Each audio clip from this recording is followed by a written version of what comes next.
الذين يأكلون الربا لا يقومون إلا كما يقوم الذي يتخبطه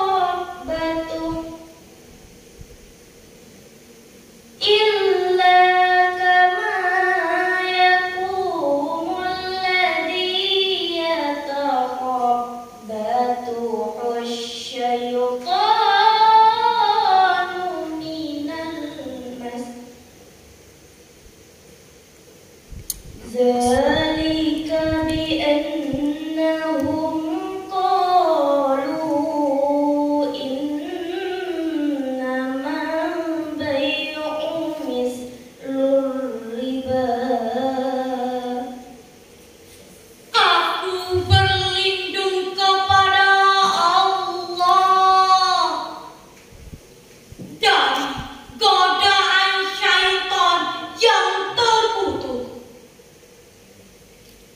Dengan menyebut nama Allah yang Maha Pengasih, Maha Penyayang. Orang-orang yang memakan riba tidak dapat berdiri melainkan seperti berdirinya orang kemasukan syaitan, lantaran tekanan penyakit gila. Keadaan mereka yang demikian itu adalah disebabkan mereka berpendapat bahwa sesungguhnya jual beli itu sama dengan riba. Hadirin wal hadirat rahimakumullah. Firman Allah di atas kepada kita semua bahwasanya umat Islam memiliki perekonomian yang kuat. Mari kita dalami Imam Ibnu Katsir dalam kitab Ibnu Katsir jilid 3 menjelaskan bahwasanya pada saat turunnya ayat ini berkenaan dengan pertanyaan Sa'ad bin Abi Waqqas, sahabat Rasulullah sallallahu alaihi wasallam, wahai Rasulullah, saya memiliki harta yang banyak, tetapi saya hanya memiliki seorang ahli waris. Bolehkah saya menginfakkan 2/3 dari harta saya, wahai Rasulullah? Rasulullah pun menjawab, tidak boleh. Bolehkah saya menginfakkan separuh dari harta saya, wahai Rasulullah?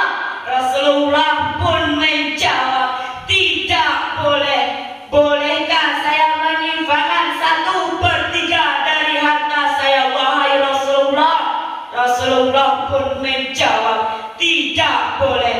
Seraya dengan melanjutkan perkataannya, saat aku lebih mengharapkan jika kamu mewarisi kepada keturunan-keturunan yang kaya dan berharta daripada engkau mewarisi kepada keturunan yang lemah dan meminta belas kasihan kepada orang lain.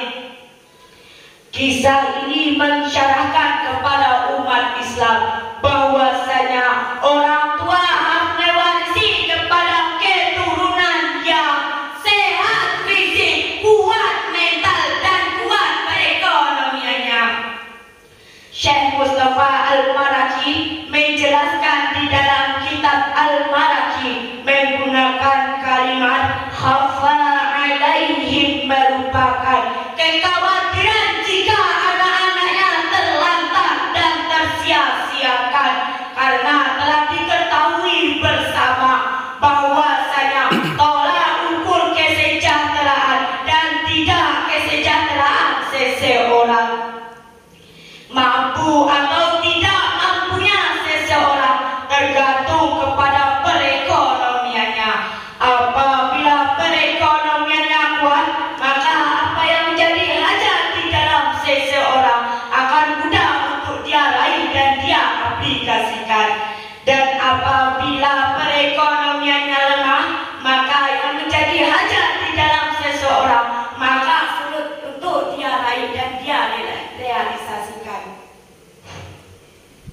Hadirin wal hadirat rahimakumullah, dalam sebuah sistem informasi, dalam sebuah sistem komunikasi, kita mendapatkan 3 sistem ekonomi.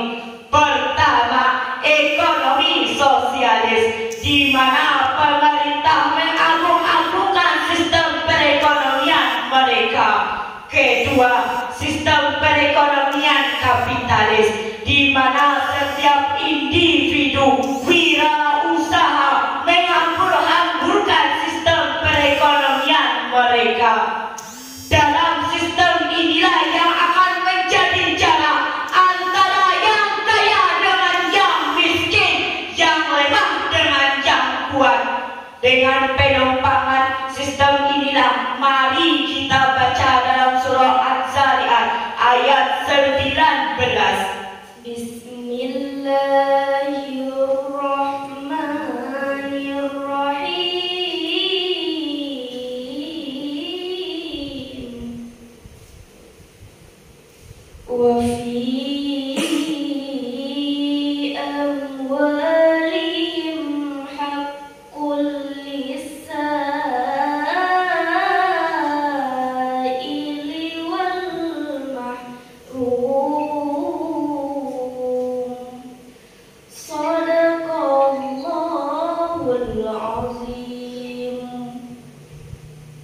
Dengan menyebut nama Allah yang Maha Pengasih, Maha Penyayang. Dan pada harta-harta mereka terdapat hak orang miskin yang meminta kepada orang lain, dan hak orang miskin yang tidak mendapatkan bagiannya. Maha benar Allah dengan segala firman-Nya. Hadirin wal hadirat rahimakumullah, firman Allah di atas menjelaskan bahwa umat Islam akan memiliki perekonomian yang kuat. Dalam sistem inilah kita mengetahui bahwa di Indonesia terdapat 30,5 juta umat Islam, umat manusia yang masih ada di bawah garis kemiskinan. Lalu berapakah jumlah umat Islamnya? Ternyata telah diteliti oleh lembaga pendidikan, terdapat 30 juta umat Islam yang masih ada di bawah garis kemiskinan. Menurut Kiai Haji Zarkashi, bahwa sistem perekonomian yang pertama, sistem perekonomian umat yang masih diperpikirkan ketidaksamaan terhadap perekonomian sistem kemanusiaan. Yang kedua, menurut Kiai Syekh Al-Mughrafi Mustafa menjelaskan pada saat turunnya ayat ini sebagai landasan umat Islam agar terciptanya bangsa yang bermartabat, berbangsa dan beragama. Inilah agar terciptanya negeri kita tercinta, baldatun thayyibun wa rabbul ghafur. Inilah syarahan kami kali ini. Sebelum kami tutup, kami akan menyampaikan sebuah pantun. Jalan-jalan ke kota Mekah, Pengen sembahyang bersama-sama. Semoga syarahan ini membawa berkah, membawa rahmat bagi kita semua.